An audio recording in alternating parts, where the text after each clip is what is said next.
Então, boa noite para a igreja. Boa noite, irmãos. Vamos estarmos na casa do Senhor para mais uma vez estar aprendendo um pouco mais da sua palavra, tendo comunhão com os irmãos e assim louvando ao Senhor. Convido a igreja que está se colocando de pé nesse momento, vamos estar orando, entregando a Deus as nossas ações, os nossos pensamentos, as nossas atitudes na noite desse dia. Oremos. Santo Deus, eterno Pai, aqui estamos, Senhor, diante da Tua presença, sabendo, ó Deus, que Tu és santo, que Tu és poderoso, que nós não somos nada. Por isso, ó Deus, acreditamos que o Senhor é aquele que era e que há de vir. Por isso, toma nossa mente, toma nosso coração, ó Deus, cativos, para que possamos entender a cada dia mais o Teu querer para a nossa vida. Traga aquelas pessoas que ainda virão para a Tua casa, para que juntos tenhamos um culto, ó Deus, um culto alegre, um culto, ó Deus, onde o Senhor possa falar grandemente e poderosamente em nossos corações. É essa oração, Deus, que eu te faço, em Cristo Jesus, Pai.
Uma igreja, Deus, que manifestava o teu poder.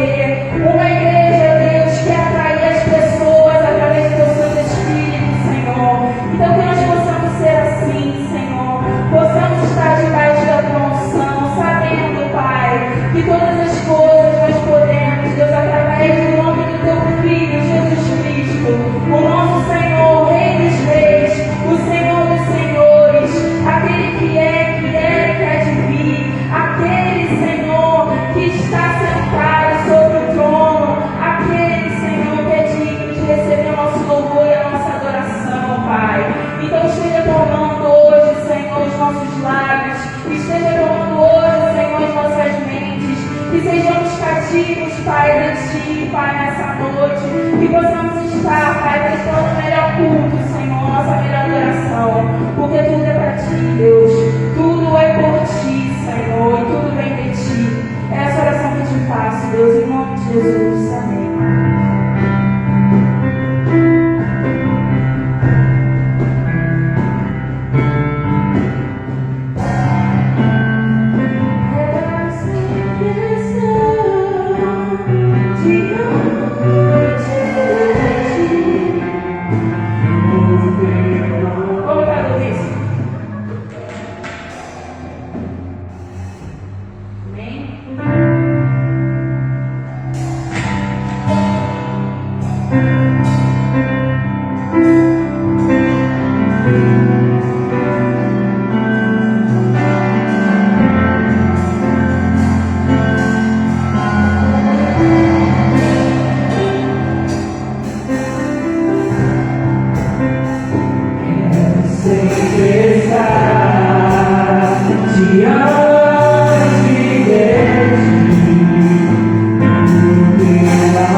5 a 28, que nos diz: Estas coisas vos escrevi acerca dos que vos enganam, e a unção que vos recebeste dele fica em vós, e não tendes necessidade de que alguém vos ensine, mas como a sua unção vos ensina todas as coisas, e é verdadeira, e não é mentira, como ela nos ensinou, assim nele permanecereis.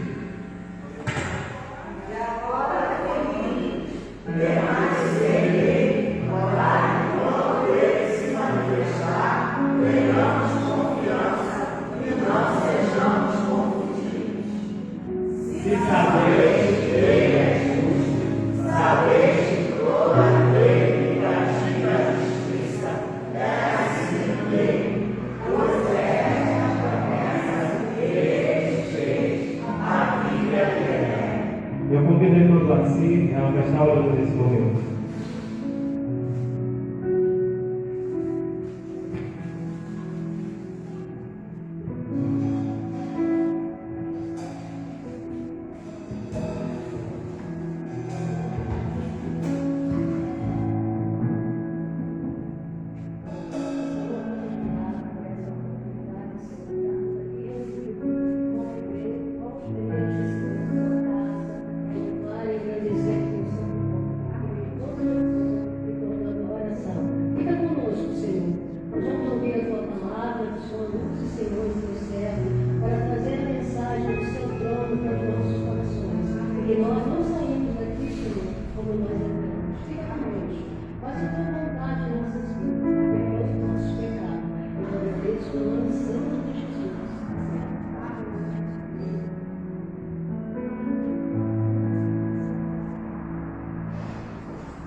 Todos os dias eu estou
depois o 21, que eu vou pedir para alguém passar.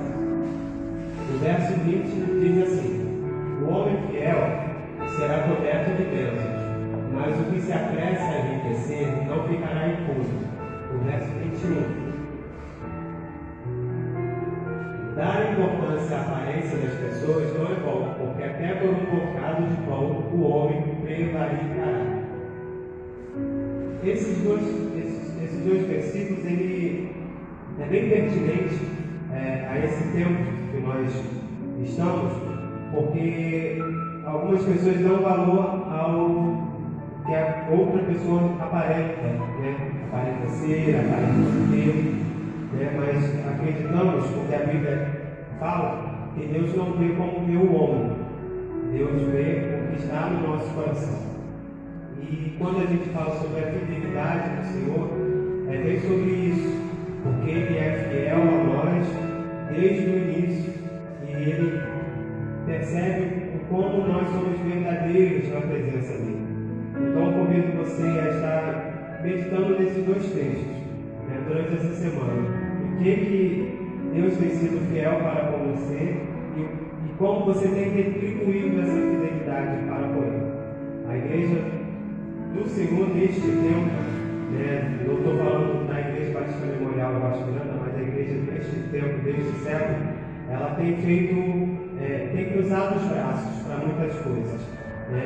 E será que Deus tem se alegrado disso? Que você que está nos assistindo pela live também possa refletir sobre isso, e você que está aqui também. Vamos estar louvando o Senhor agora com o número 116, que fala sobre o desejo da alma, né? Que a gente tem clamado, tem chamado, tem falado. Vem Espírito Divino, grande ensinador, que ele possa estar, que você possa estar abrindo seu coração para que o Espírito Santo, que é aquele que convence do pecado, da justiça e do juízo, possa ensinar a cada um de nós. E você que está aqui poderá entregar seu dízimo e a sua oferta logo após o pastor tocar a palavra.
ensinar. Ajuda-nos, ó Pai, a termos mente e coração segundo o teu querer, para, ó Deus, testemunhar do teu filho amado nesta terra, neste tempo. Toma, Senhor, a campanha de missões nacionais também em tuas mãos. Visita cada missionário, Deus, que está na dependência do Senhor, ó Pai, e conta com a ajuda de cada membro batista deste país. Fique conosco, ó Pai, fala através do teu servo, Pastor Marcos, que possamos, ó Deus, cada dia mais estar sempre firmes e constantes, sempre abundantes na tua obra. É essa oração que eu te faço, desde já te agradeço, em nome de Jesus. Amém. Amém.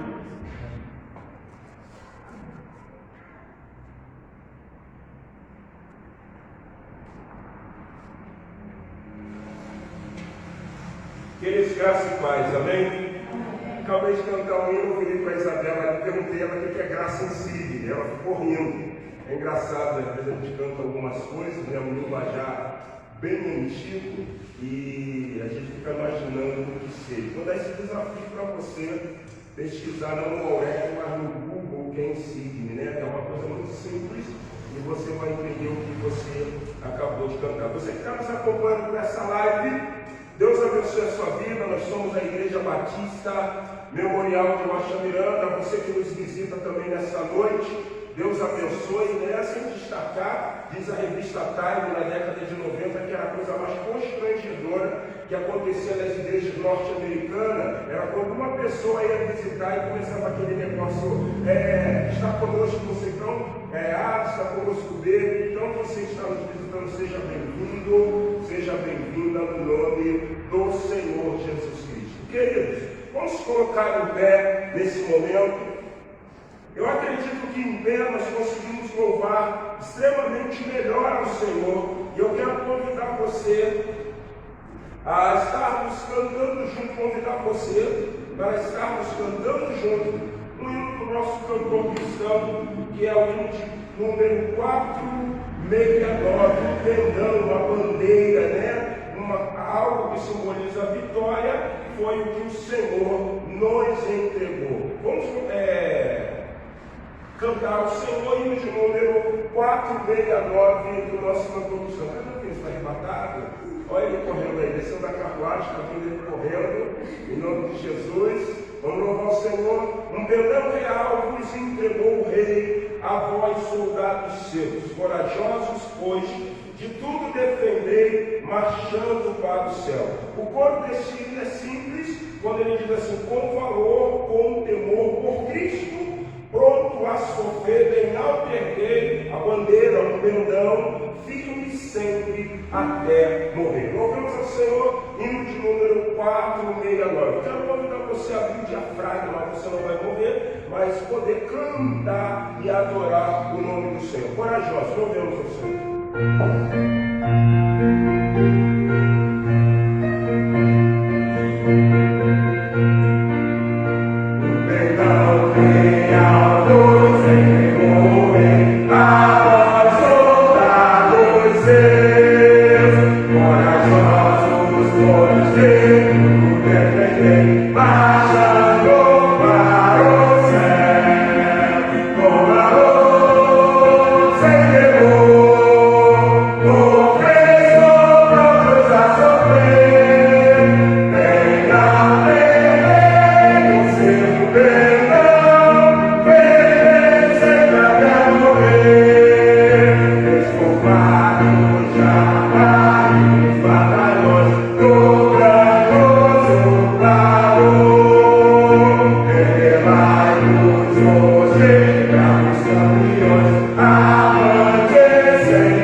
29, eu quero compartilhar somente um versículo. Provérbios capítulo 29, e nós vamos nos deter no versículo de número 18.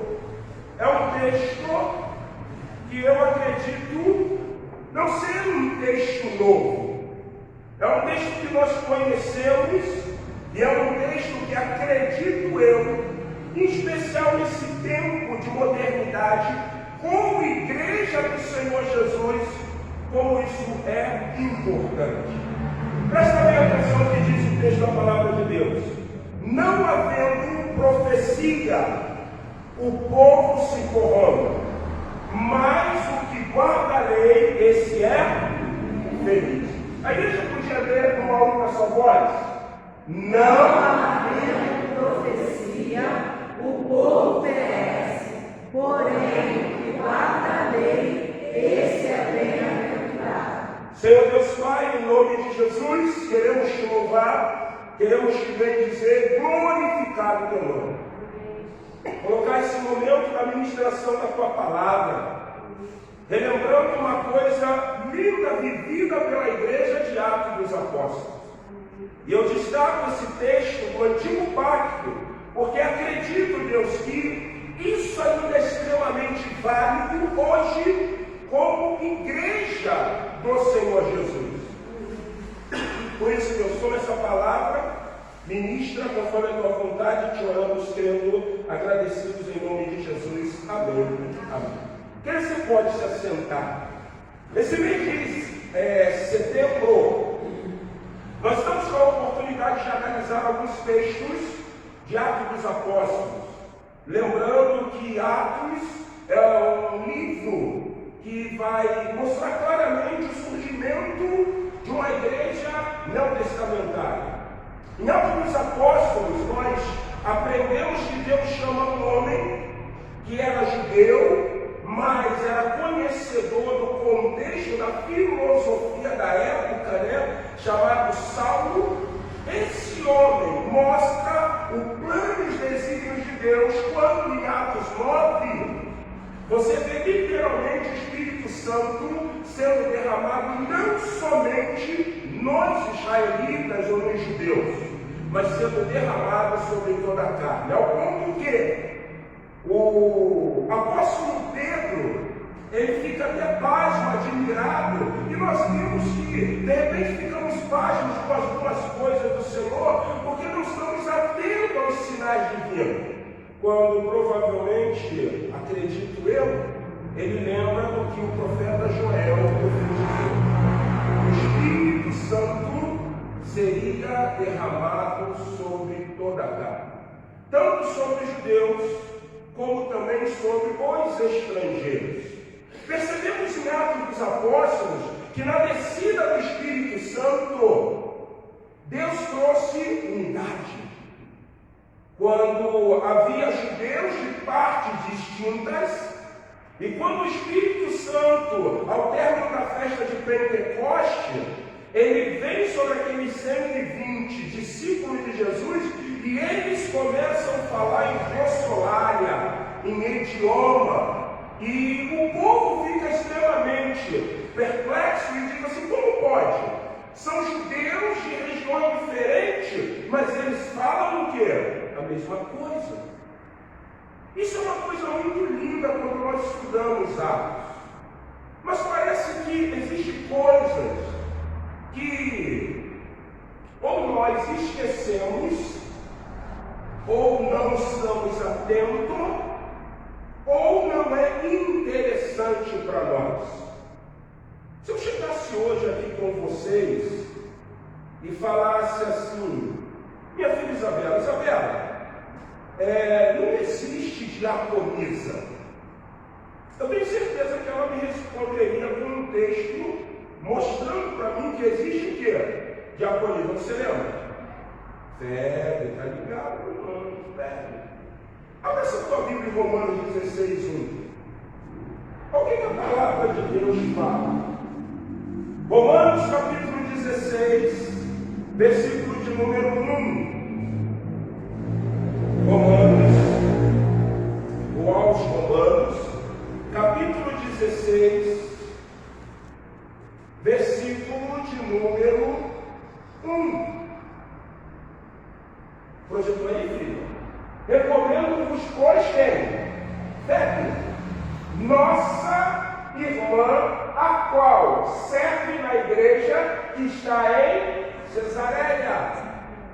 palavra grega ali traz a ideia de serviço prestado como que? Diácono, né? Ou diaconisa, porque seria uma palavra grega chamada diaconon, e não diácono.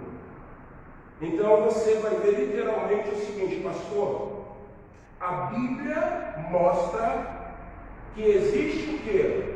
Diaconisa.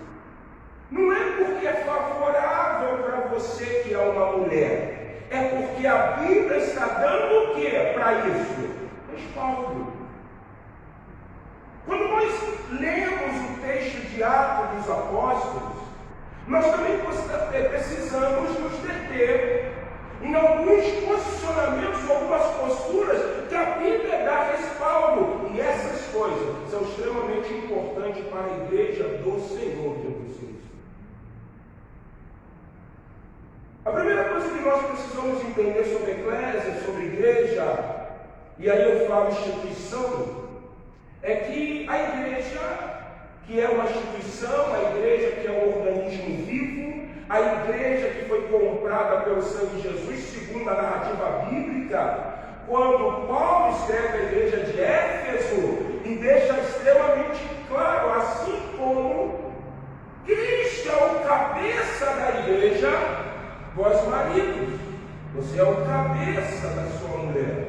Não é uma perspectiva de superioridade, até porque quando nós vamos a 1 Coríntios, capítulo de número 12, Paulo escrevendo, ele vai deixar bem claro que a igreja é um corpo.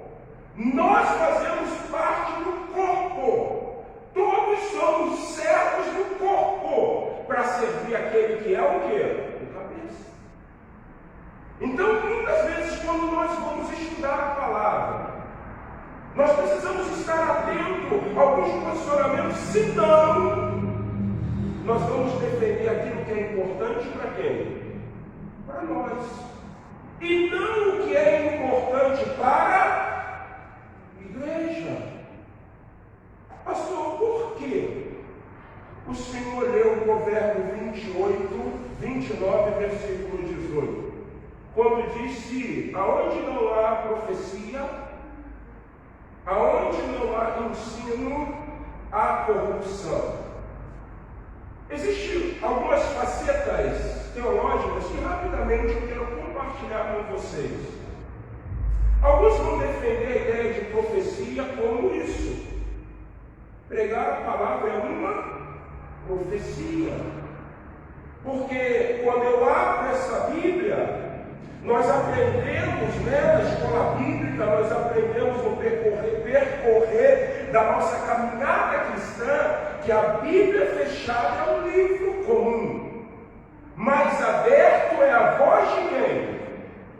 Então o que eu estou fazendo aqui, quando eu destaco esses textos, não é o meu prazer, não é a minha vontade, mas é transmitir aquilo que Deus tem interesse em falar para a sua igreja. Porque se eu começar a difundir os meus pensamentos, as minhas vontades, eu vou cair no que o apóstolo Paulo chama de vã filosofia, ou o que a sociedade moderna hoje está fazendo muito, sofisma. Eu entendo assim, por entender assim, eu falo assim. Quando nós olhamos o cristianismo moderno, nós percebemos que fizeram de Jesus um retalho. Pastor, não entendi, você vai entender. O que essa vã filosofia do achismo, da perspectiva da nossa humanidade faz com Cristo? Pô, eu sou melhor de 1,89 m.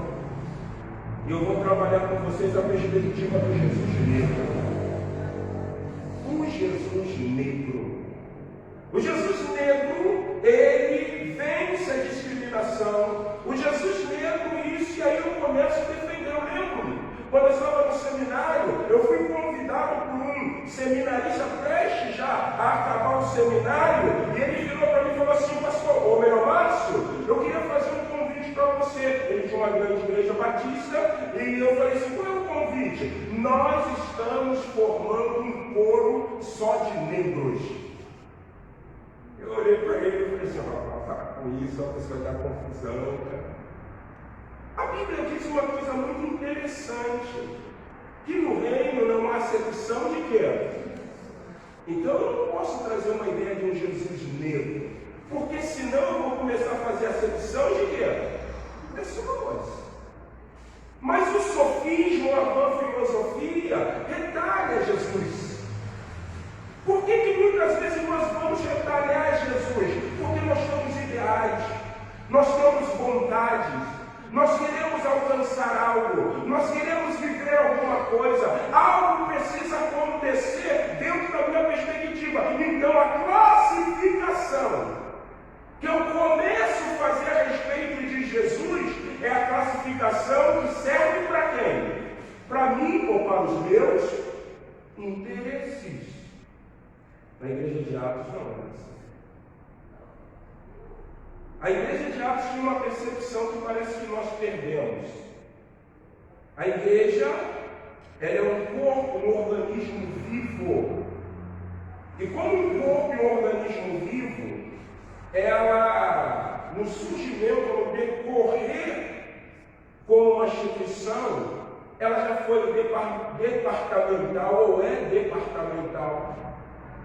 Ela já foi uma igreja de ministérios, ou é uma igreja de ministério. Ela já teve pastores titulares, hoje tem pastores sênior. E quando você para ver isso, é muito notório. Isso não me escandaliza como pintar uma parede de preto. Mas eu não posso perder a tônica real do que é ser o quê? Igreja.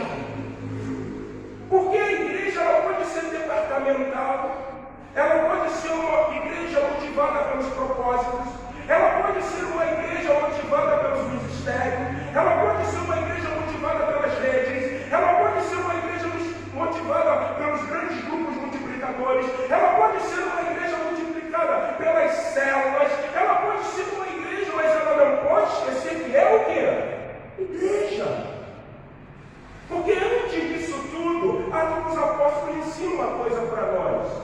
Não somente que a igreja é um organismo vivo, mas a igreja, ela além de ser ministério, ou ter ministérios, ou departamentos, dentro de um teor eclesiástico como instituição, ela é divina.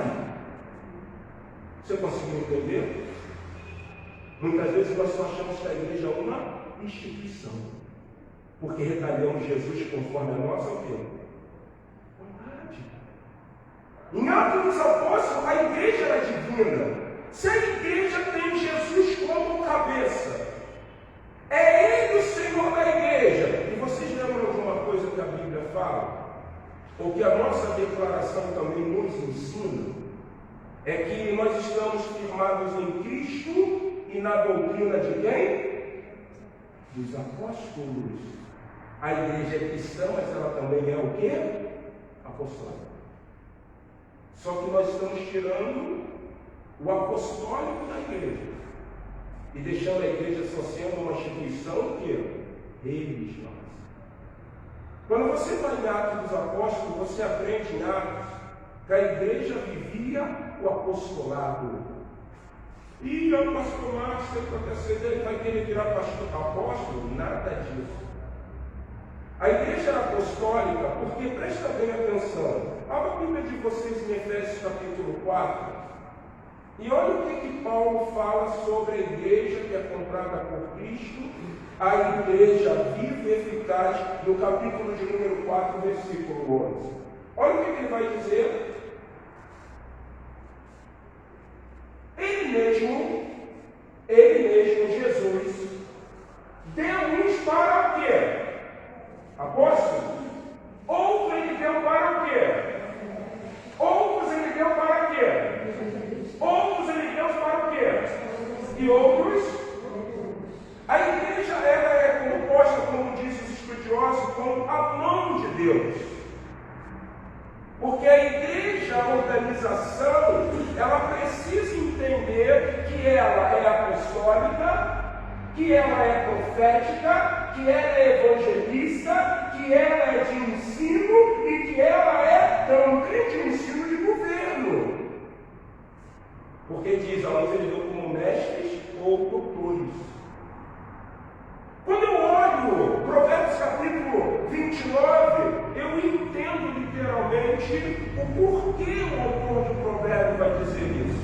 Vocês querem compreender? Sabe por que foi necessário a prerrogativa da profecia no meio de Israel?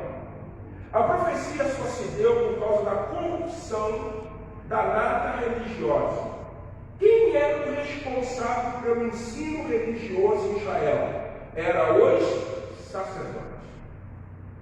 Os sacerdotes, eles eram responsáveis por isso. Oséias capítulo de número 4, olha o que ensina. Oséias 4, só me fugiu agora o versículo, deixa eu olhar aqui, Daniel, Oséias. Olha o que fala Oséias, capítulo de número 4. Versículo de número 6. Oséias 4, 6, presta bem atenção.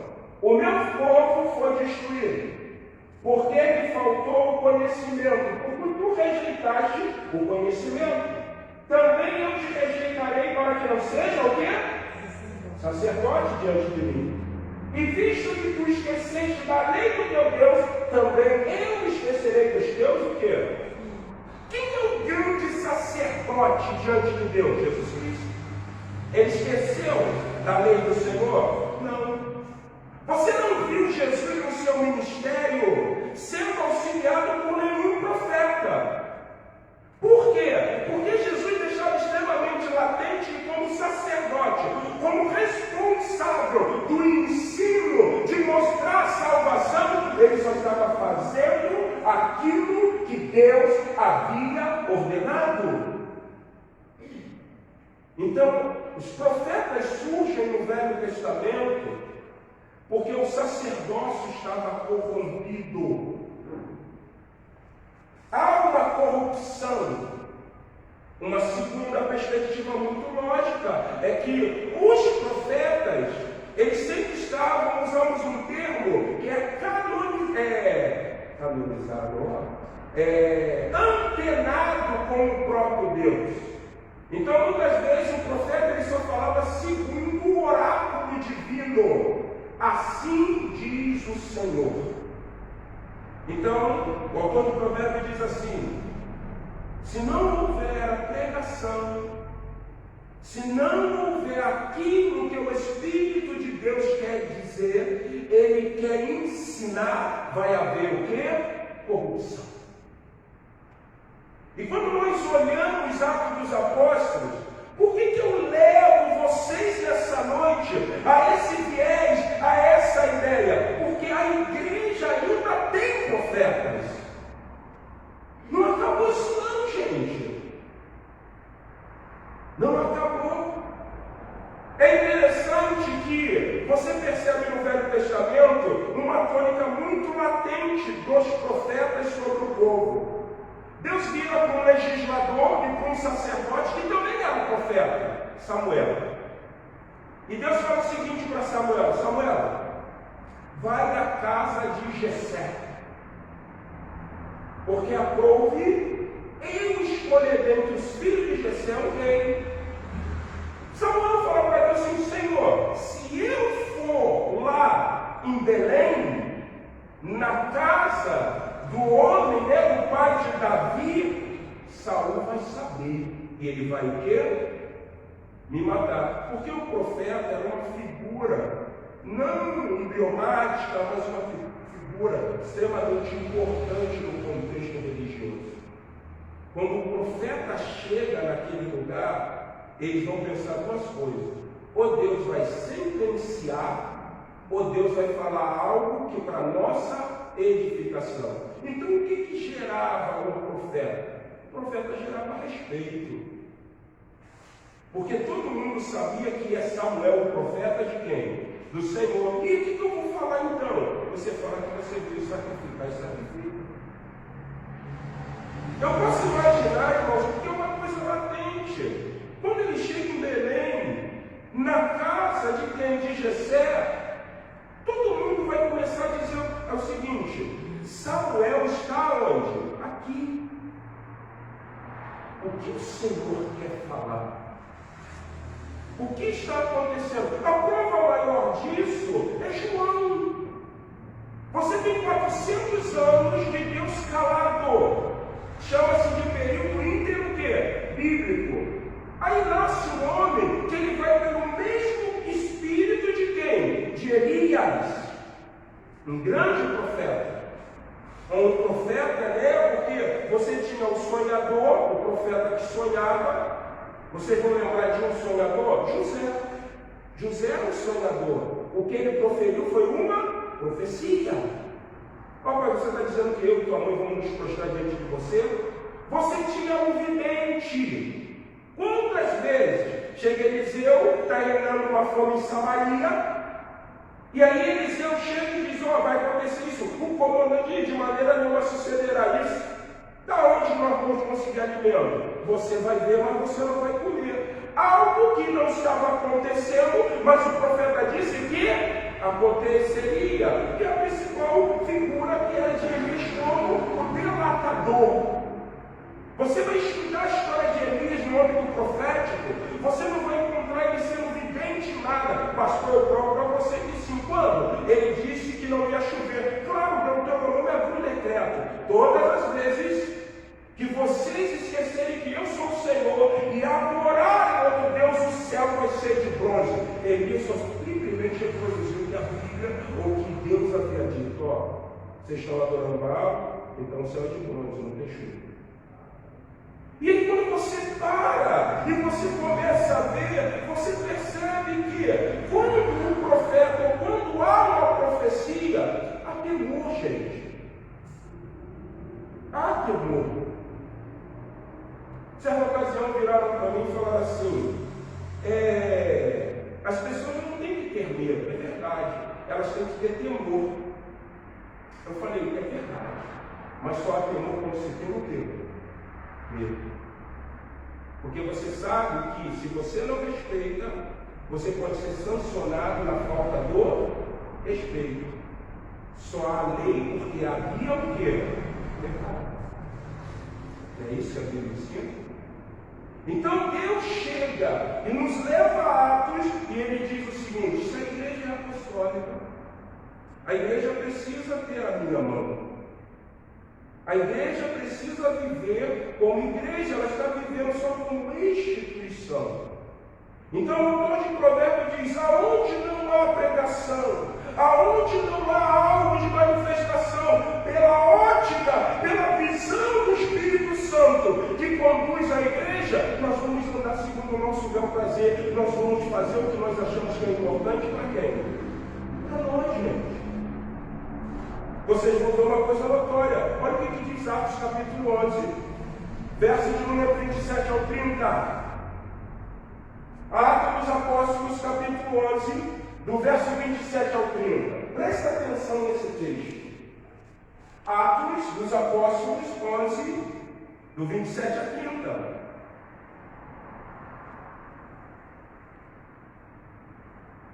Atos 11, 27 a 30. Ele diz: presta bem atenção. Naqueles dias, desceram profetas de Jerusalém para Antioquia.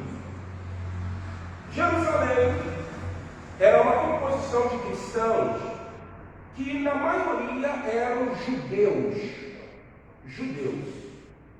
No Pentecoste, de Atos 2, você tem judeus. A salvação primeira de Israel. Então, em Jerusalém, na igreja que se encontrava em Jerusalém, tinha-se profetas. Pastor, tendo Deus outrora falado no passado pelos quais veio pelos seus profetas, hoje ele nos fala pelo Filho. Hebreus ensina isso, claramente. Mas o próprio apóstolo Paulo diz que há necessidade disso. Tem que haver pregação, tem que haver ensino.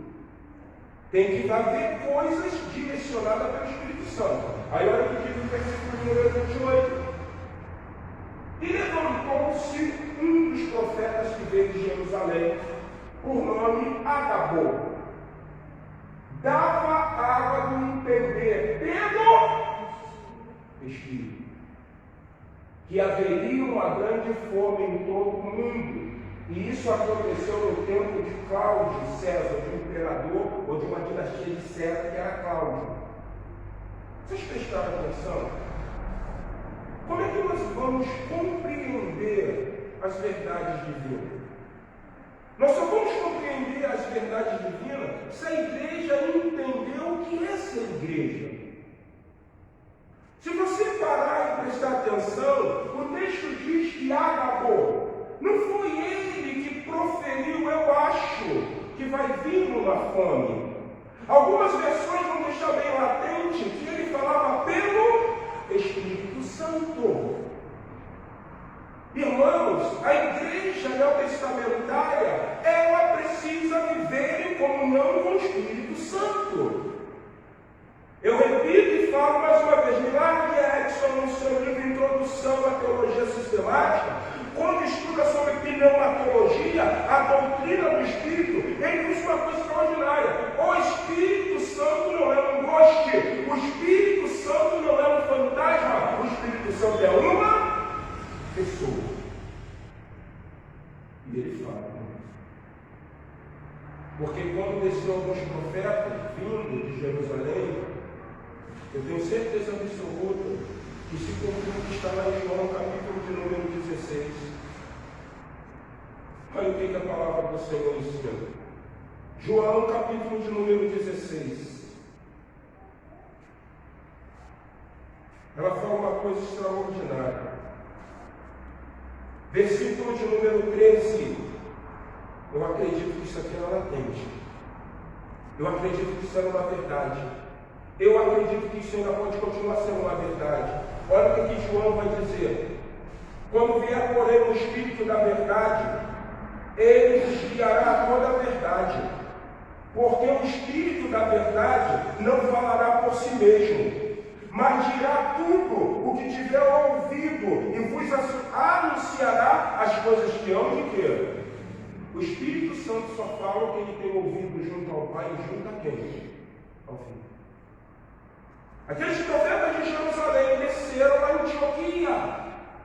E eles falaram o seguinte: igreja, se prepara, porque vai acontecer tempos adversos.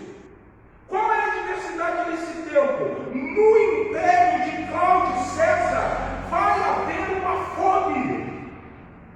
Vocês lembram? Deus não faz nada sem antes avisar a quem?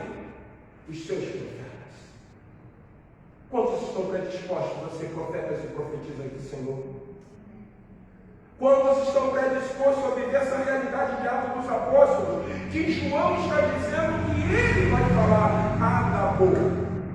Ele sabia que se não houver profecia, há corrupção. Se não houver profecia, há desespero. Vocês querem entender uma coisa? Quantos de vocês não ficaram extremamente desesperados com o Covid? Com medo? Vai morrer? Vai isso, vai aquilo outro? E o Espírito Santo, ele está calado, porque nós não entendemos que a igreja é só uma instituição. Quando nós entendemos que a igreja é uma agência divina, o Espírito Santo vai começar a falar aos nossos corações. E aquilo que o Espírito Santo de Deus falar, você vai abrir a tua boca e vai o quê? Profetizar. Mas não acaba aí, irmãos. Olha o que me diz Atos 13, verso 1 ao verso de número 3. Olha o que Atos 13 vai dizer. É uma coisa linda que diz Atos 13, 1 a 3. Atos capítulo 13, 1 a 3 diz assim: e na igreja que estava agora em Antioquia, havia alguns, tanto a igreja de Jerusalém como a igreja de Antioquia, eles sabiam da necessidade de ouvir por intermédio da voz profética o Espírito Santo de Deus. Nós estamos ouvindo hoje muitas vozes. Eu tiro um exemplo porque eu estava pensando em pregar hoje sobre isso, o discurso de Paulo em Atenas. Quando ele está no aerópago, né? E ele olha e ele vê ali um altar, porque existe um politeísmo. Altares de Ísis, de Osíris e de outros mais, ele vê um escrito Agnostéus, o Deus desconhecido. E ele diz assim: vocês ouvem muitas vozes, não é ele que ele está dizendo, para que você entenda. Mas eu quero falar para vocês a respeito de um Deus que é desconhecido de vocês. Irmãos, Deus está desconhecido da igreja. Nós estamos desconhecidos de Deus. Nós estamos esquecendo da responsabilidade que temos de orar, de ter devocional. Muitas vezes o pastor, né? Agora sexta-feira eu vou pregar 45 lá na Bíblia, de Marcos Filho, e que Deus falou, fala sobre a importância de terem homens de oração. Irmãos, eu não sou executivo de púlpito. Eu sou pastor. E eu vou ter que dar conta de mim o quê? Rebanho. Como é que eu posso conseguir guiar o rebanho se eu sou meramente um executivo de culto? Deus, para mim, é um Deus desconhecido. Havia em Antioquia profetas, havia pessoas que ensinavam, a saber, Barnabé, Simão, chamado Negoníger, que defende a ideia de que ele era negro, né? Lúcio, Sirineu, Maé, que foram criados por Herodes, o tetrarca, e Saulo. Aonde não há profecia, não se tem respeito ao Senhor. Você para, graças a Deus que as pessoas que estão aqui, e você que provavelmente vai assistir esse vídeo, deve ser alguém que ainda tem no Senhor, porque nós olhamos e nós percebemos o quanto viramos para Deus, da pessoa do seu Santo Espírito, e falamos aí, fica aí, porque tu não sabe nada, agora é tudo com a gente. É tudo com a gente. Nós resolvemos, né? A igreja, presta bem atenção, né? Uma vez eu estava falando com o rapaz, e ele falou assim, pastor, no mundo das comunidades,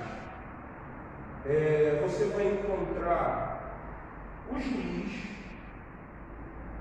o desembargador, o executor, porque eles resolvem tudo segundo a sua o quê? Vontade. O bandido sentencia, julga e dá o quê? Sentença. E o que acontece? O que você percebe no plano social? Degradação. Será que a igreja está assim? Será que nós estamos assim? Corrompido ao ponto de julgar, de sentenciar e de executar? A igreja de Antioquia tinha profetas. E o versículo de número 2 diz o quê? E servindo eles a quem? Ao Senhor. E jejuando.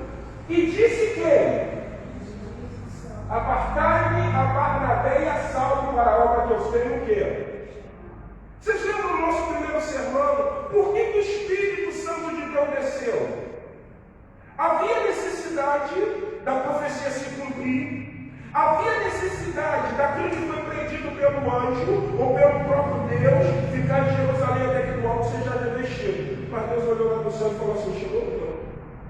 Por que chegou o tempo? Olha o que eles estão fazendo. Nós precisamos eleger um homem para compor o lugar que está aberto no apostolado. Tem que ser um homem que viu Jesus e também andou com Jesus.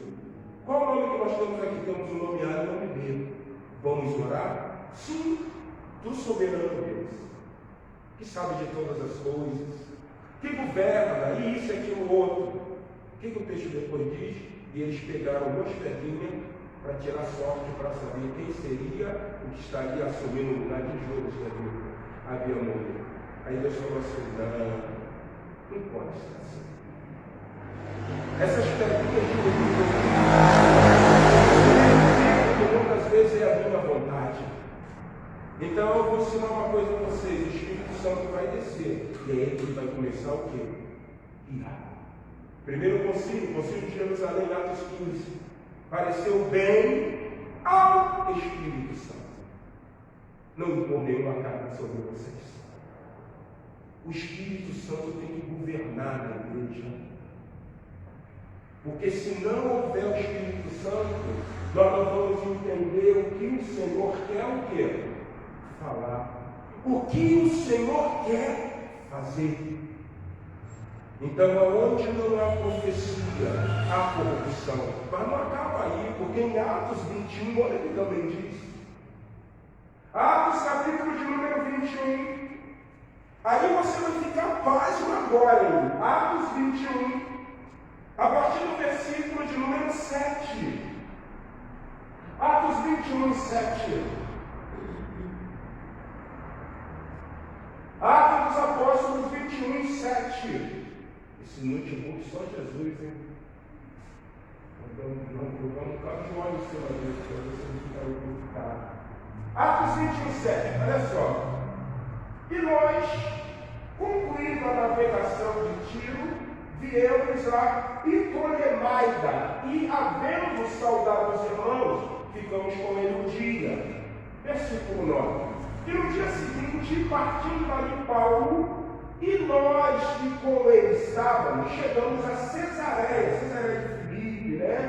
E entrando em casa de Filipe, de Atos 8, o evangelista, que era um dos 7, ficamos com ele. E tinha esse quantas filhas? Elas eram o quê? Puras. E o que elas faziam? Profetizavam. Mas não acabou ali. E demorando nós ali por muitos dias, chegamos à Judéia, ao um profeta por nome Ágabo, você já conhece. E vindo ter conosco, tomou a cinta de Paulo e, ligando-se aos seus próprios pés e mãos, disse: isso diz o quê? Você percebeu a coisa como é diferente? Como os profetas diziam no Velho Testamento? Assim diz quem? Como eles dizem agora no Novo Testamento? Assim diz o Espírito Santo. Eu não acredito em diaconisa porque eu acho que existe. Eu acredito em diaconisa, a profissão Romanos 16, o quê? Eu acredito em profecia porque o Espírito Santo é que hoje tem o quê? Tem profeta, gente. Porque senão houver profecia, o povo o quê? Se formando. Está lá, Atos 8, Filipe, evangelista, vai anunciar o eunuco, mostra claramente que ele era casado, ele tinha filhas, e as suas filhas para o serviço do Senhor. Eu imagino que estão ali Paulo, Barnabé e outros mais, aquelas meninas profetizaram e estabeleceram desígnios, oráculos gerados pelo Espírito Santo. Irmãos, se a igreja, ela ouvir a voz do Espírito Santo, ninguém segura quem? A igreja. A igreja está andando pelo seu curso, a igreja está andando pela sua vontade. A igreja faz o que ela acha que o Jesus retalhado quer. A igreja de Atos dos Apóstolos não, a igreja que encontrava em Jerusalém, a igreja que estava em Antioquia, a igreja gentílica que estava em Éfeso, não. Eles precisavam ouvir a vontade do Senhor. Eu gosto de um personagem veterotestamentário chamado Uzias. O Senhor é rei. Uzias era um menino quando começou a reinar. E a Bíblia diz que, enquanto ele ouviu o profeta que falava em nome do Senhor, ele foi bem o quê? Sucedido. A Bíblia diz que Uzias, no texto original hebraico, vai falar que ele criou arma que era de inteligência de homens engenheiros. Ele não era um engenheiro, mas o Senhor estava com quem? Com ele. Uzias cresceu, era amigo da agricultura, era amigo de Deus. Uzias cresceu ao ponto que a sua fama foi difundida, mas o seu coração se perverteu. Porque Uzias esqueceu de uma coisa, que ele era rei e não sacerdote. E ele quis entrar no templo para queimar o quê? incenso ao Senhor. E o profeta falou para ele: não faça isso, porque você é rei, não sacerdote. E ele desobedeceu o profeta. Ele não ouviu Deus. E a Bíblia diz que um rei famoso morre leproso numa cidade de leprosos. Irmãos, Jesus é o cabeça da igreja? Sim. As portas do inferno não vão permanecer sobre ela? Sim. Então nós precisamos simplesmente ouvir quem? O que ele está profetizando? O que Deus está falando? Só que muitas vezes nós não conseguimos ter essa percepção. E quando você lê esse texto, você percebe que Paulo, ele para, ele ouve, a igreja diz não vá, e ele diz: ó, eu preciso ir, porque há um propósito divino. Aonde não há profecia, significa que não há o Espírito Santo. Aonde não há o Espírito Santo, há tudo aquilo que há no mundo, contenda, briga, tudo que não provém do Senhor. Só que eu creio que você é um homem laboratório. Mas então por que precisamos disso? Abra sua Bíblia, 1 Coríntios capítulo 12. Olha o que Paulo vai ensinar. 1 Coríntios capítulo de número 12. Nós estamos quase chegando ao término. Esse texto é conclusivo para nós. 1 Coríntios 12, a partir do versículo de número 12. A unidade orgânica da igreja. A igreja de Atos era uma igreja orgânica de unidade. Paulo agora está falando a uma igreja que não é orgânica de unidade, que ela precisa ser. Porque assim como o corpo é um, e tem muitos o quê? Membros. Isso aqui é um corpo, gente. Cabeça, ombro, tronco, joelhos e o quê? Pé, braços, dedos, mãos. A igreja é um corpo. Cabeça, Jesus. Mas no corpo existe as mãos, os ministérios. Mas existem outras coisas no corpo da igreja. Por isso que não tem problema se ela é departamental. Por isso não tem problema se ela é de ministério, se ela é de propósito, mas ela precisa entender que ela tem cabeça e mãos. Isso é essencial. Aí o que Paulo vai dizer? E todos os membros, sendo muitos, constituem o quê? Um só corpo. Assim com respeito à igreja, não. Assim com respeito a Cristo, que é o Senhor da onde? Da igreja. Assim como Israel não entendeu que ele precisava prestar esse culto, esse respeito a Deus. Aí o que Deus fez? Eles não querem me respeitar como corpo e entregar eles ao cativeiro. O que a igreja nesse tempo está vivendo? Cativeiro. Porque a igreja continua sendo um corpo, mas ela não quer respeitar o Cristo.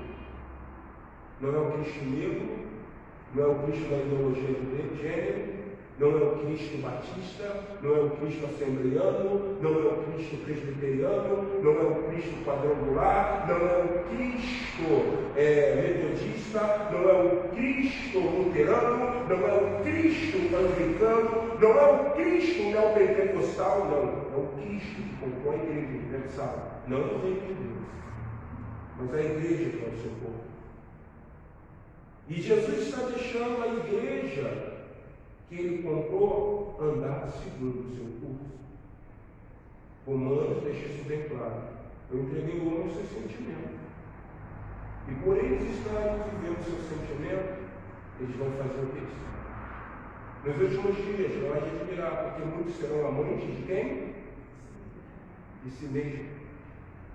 Avarentos, como a igreja se tornou avarenta.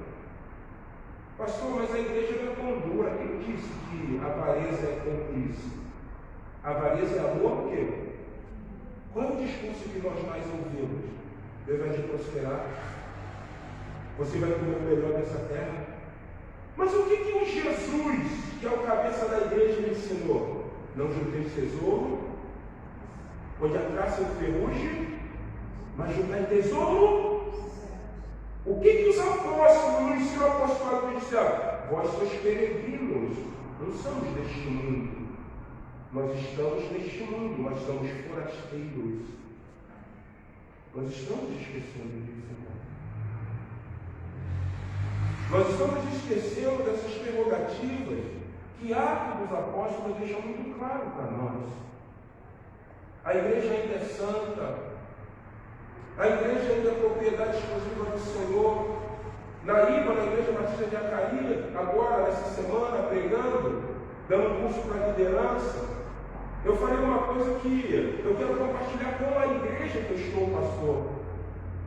Eu vejo às vezes os crentes erguendo pendões, bandeiras, e alguns defendendo o sexo antes do casamento, alguns defendendo contextos ideológicos, neutralidade na leitura da língua portuguesa e outras coisas mais que não posso ficar bloqueado no Facebook, eu não posso ficar pela ética. E você vê eles erguendo bandeiras de teologia, de vã filosofia, dizendo assim, não, isso não é para a igreja neotestamentária, porque a igreja é da graça, a igreja não está debaixo da... Isso era para Israel? Peraí. Quando eu vou ao Velho Testamento, eu sei de muita coisa que é para Israel. E Israel precisava praticar ou ainda pratica, porque Deus usava uma terminologia muito simples. Vós sois minha o quê? Propriedade.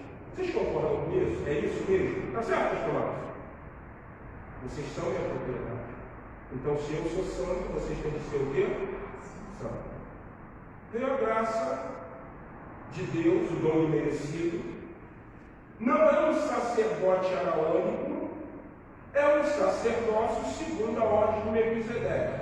Aí Deus vai dizer assim para nós, mudando o sacerdócio, muda o quê? A lei.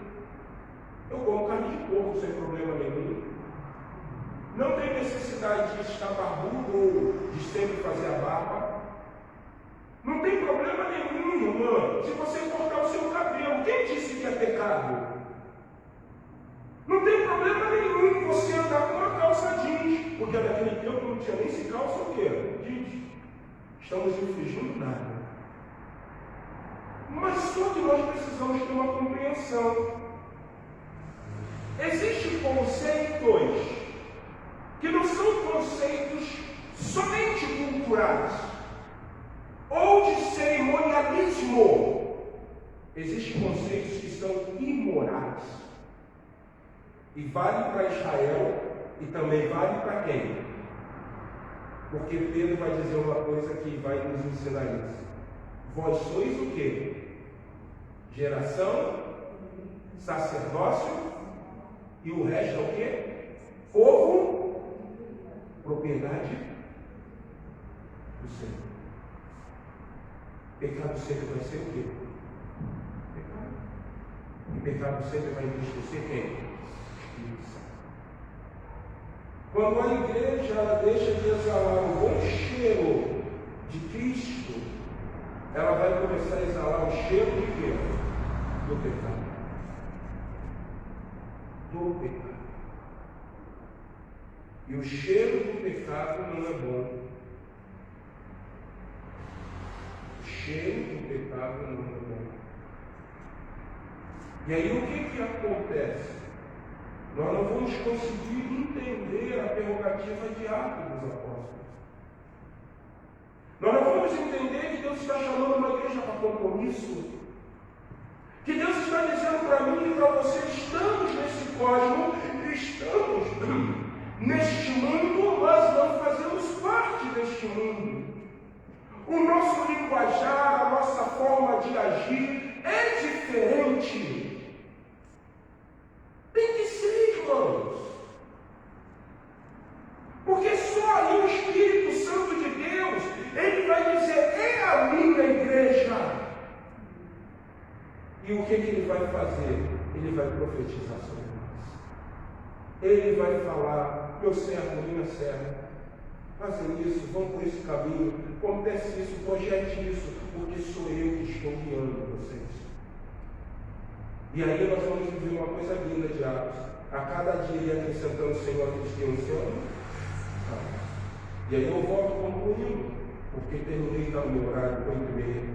Porque assim como o corpo é um e tem muitos membros, e todos os membros são, sendo muitos, constituem o seu corpo, assim também com respeito a Cristo. Pois em um só Espírito todos nós fomos batizados, um só batismo. Em um corpo, quer judeus, quer gregos, quer escravo, quer livre, a todos nos foi dado beber de um só Espírito, o Espírito Santo. Porque também o corpo não é um só membro, mas muitos. Se disser o pé, por que não sou mão? Não sou do corpo, nem por isso deixa de ser do corpo. Se o ouvido disser, por que não sou olho? Não sou do corpo, nem por isso deixa de ser do corpo. Se todo o corpo fosse olho, onde estaria o ouvido? Se tudo fosse ouvido, onde estaria o olfato? Mas Deus dispõe os membros, colocando cada um deles no corpo, como lhe aprouve. Você vai ver a igreja de Atos, que além dela ser uma igreja apostólica, ela era uma igreja de carisma, como chama, os dons carismáticos, como chama as manifestações dele. E aí eu olho e vejo o que Paulo está ensinando, versículo 27. Ora, vós sois o corpo de Cristo, e individualmente membros deste corpo. A um Deus estabeleceu na igreja, primeiramente apóstolo, em segundo lugar profeta, em terceiro lugar mestre, depois operadores de milagres, depois dons de curar, socorro, governo, variedade de língua. Porventura não são todos apóstolos? Ou todos profetas? São todos mestres? Ou operadores de milagres? Têm todos dons de curar? Falam todos em outras línguas? Interpretam-nos todos? Entretanto, vou por aí estão dizendo, os melhores o quê? Nós. Sabe qual é o grande problema da igreja moderna? Existe uma adagem popular muito certa. Às vezes temos muito cacique, mas temos poucos o quê? Todo mundo quer ser apóstolo, todo mundo quer ser pastor, todo mundo quer ser entendido. E a culpa não é nossa. A culpa é a sociedade que está nos contaminando e nós não estamos percebendo. Pastor, não entende? Você vai entender. A maioria das pessoas aqui tem rede social. Quem não tem rede social aqui? Poucos. A maioria tem rede social. Bota na tua rede social que preto é a mistura de todas as coisas. Tu vai ver o que vai acontecer. Vai se levantar os cronometristas, os doutores, e vão dizer, não é bem assim. Bota na tua rede social uma coisa que de repente você crê e você acredita que é assim. O arroz para ficar soltinho, ele tem que ser fritinho e tem que se usar água quente. Os doutores de culinária vão dizer o quê? Não é bem assim. Nós temos muitos caciques, gente, porque ninguém está predisposto a ser o quê? Índio, certo? A igreja também é assim. Somos assim. Eu lembro que, quando eu era seminarista, eu falava assim comigo. Olha só o pensamento do povo. O dia que eu for pastor, eu sei o que fazer para uma igreja explodir. Aí perguntaram para mim o quê? Eu falei assim, como é que é então, Marcos? Falei, você só tem que ter um bom louvor. Abriu um dito, gente. Porque não é um bom louvor. Eu achava que sabia. Mas na verdade, quando você está na prática, a coisa é completamente o quê? Diferente. Você pode ter anos de profissão, eu uma profissão e algumas semanas atrás, eu trabalho desde 15 anos de idade, eu tenho 35 anos, 35 é o tempo, eu tenho 50, 35 anos tentando carro. E um dia desse, eu peguei um carro que foi um salseiro na minha vida. E sabe o que Deus falou para mim? Isso é para você entender que de pintura tu também não sabe o quê? Tudo. Eu não posso ser assim, eu tenho que ser sério. Sempre aprendendo. Sempre aprendendo. Só que nós vivemos numa sociedade que nos contaminou e disse que nós somos o quê? Sabedores, detentores de todo conhecimento. Quantas vezes você vai parar para ver uma pessoa mais idosa e você vai aprender com essa o quê? Pessoa. Concluindo e finalizando. Um amigo meu sofreu um acidente de moto e ele quebrou a tíbia e ele tinha que botar parafuso. Primeiro socorro ele recebeu no hospital Carlos Chagas e enfaixaram a perna dele, deixaram uma abertura. Quando ele chegou em casa, ele disse que a perna dele parecia que ia explodir. E ele falou assim: tira isso ou me leva para um outro hospital. Quando levaram ele para um hospital, o ortopedista falou assim: quem foi que fez isso? Foi o médico tal. Ah, não, de repente, a ética médica, né? Não, é porque de repente foi só primeiro socorro. Mas pela palavra, aquele médico que está atendendo a segunda vez, percebeu que não foi um trabalho mal feito. Ele agora está internado, ficou internado, e ele precisava fazer a cirurgia. Ele disse que chegou perto dele um médico, falou assim: Márcio, parecia um homenzinho. E ele parou e falou assim: fica tranquilo, eu vou fazer você andar novamente. E ele: pô, mas todos os médicos estão dizendo que eu não estou andando, fica tranquilo. Foi para ver a cirurgia, ele falou assim: sabe como é que eu vou fazer você andar? Gente, ele pegou uma rolha.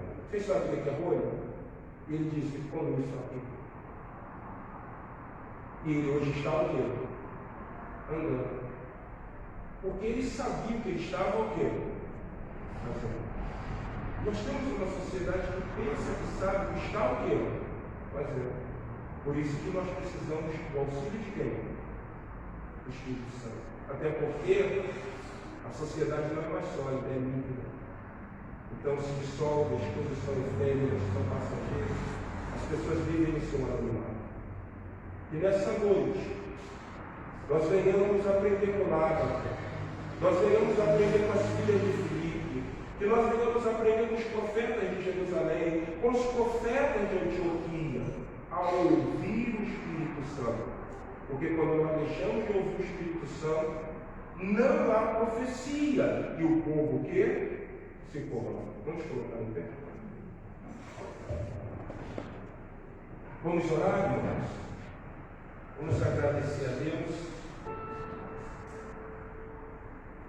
Senhor meu Deus, meu Pai,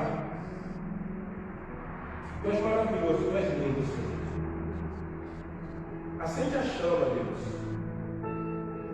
Como disse Tommy Taylor no seu livro Caçadores de Deus, que nós venhamos, assim como o predador que anseia pela presa, como caçadores de Deus, venhamos anseiar por ouvir a sua doce e poderosa voz. Senhor, nós nos prostramos, nós nos rendemos a Ti. Queremos, Deus, em nome de Jesus, pedir que o Espírito Santo olhe para nós com o seu olhar de misericórdia, e nós queremos abrir nossa boca como trombeta e dizer: eis-nos aqui, envia-nos a nós. Nós só queremos fazer a Tua vontade. Por isso nós abrimos a boca e profetizamos. Abre a Tua boca e profetiza. Abre a Tua boca e profetiza. Oh Deus, eu entendo que ao anseio da Tua igreja, ao anseio desses servos, queremos ser plenos no Espírito Santo. Pleno no Espírito Santo. E aí temos certeza absoluta que estaremos cumprindo o teu chamado. Estaremos não andando por vista, mas andando pela orientação dele. Não seremos detentores do saber, mas seremos meramente servos. E continuaremos sendo servos inúteis, como Jesus disse. Porque queremos só ouvir a voz do Espírito Santo. O Espírito Santo de Deus. Tu que é o guia da igreja, tu que é o guia, conduz a igreja. Fala conosco, para a honra e glória do teu nome, grande Deus. Que Jesus, que é o nosso mediador, que intercede junto ao Pai, ouça o louco da tua igreja, onde nós estamos falando. Senhor Deus, em nome do teu Filho Jesus, permita que o Espírito Santo fale a nós. E assim nós estaremos fazendo a tua vontade no querer, para a honra e glória do teu santo e poderoso nome. Queremos ser profetas, queremos ser profetisas, queremos ser servos, queremos ser servas do Senhor. Obrigado, Deus, por este culto, pela presença de cada irmão, amigo, pelas pessoas que ouviram a palavra.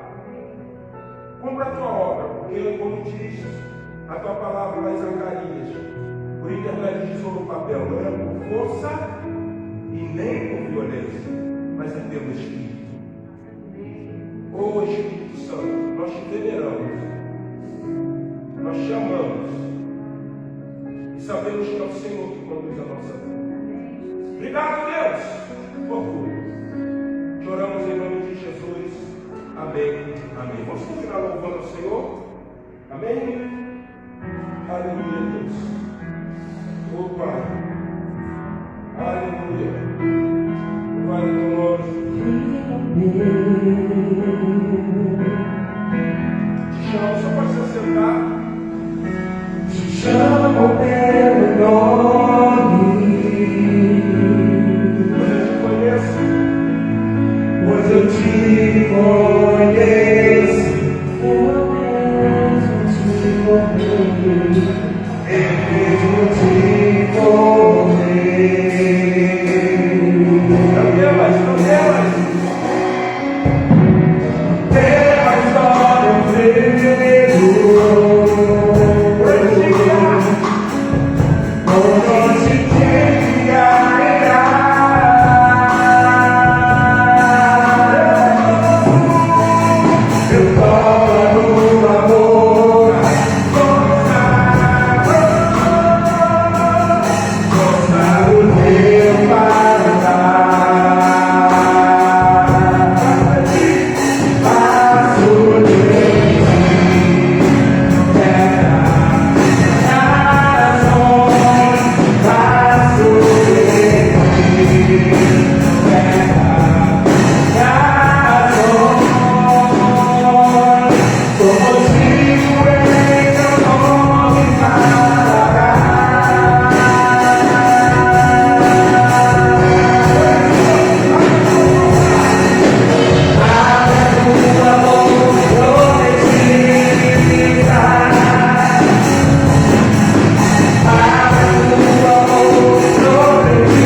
São Memorial Costa Miranda, sobre a vida do teu chão espalhado por essa terra, sobre a vida dessas pessoas que nos visitam e assistem essa live. Desde agora para todos sempre a Igreja Unida diz: amém. Queridos, oramos nesse lançamento. Vamos encerrar. Deus abençoe a tua vida. No nome do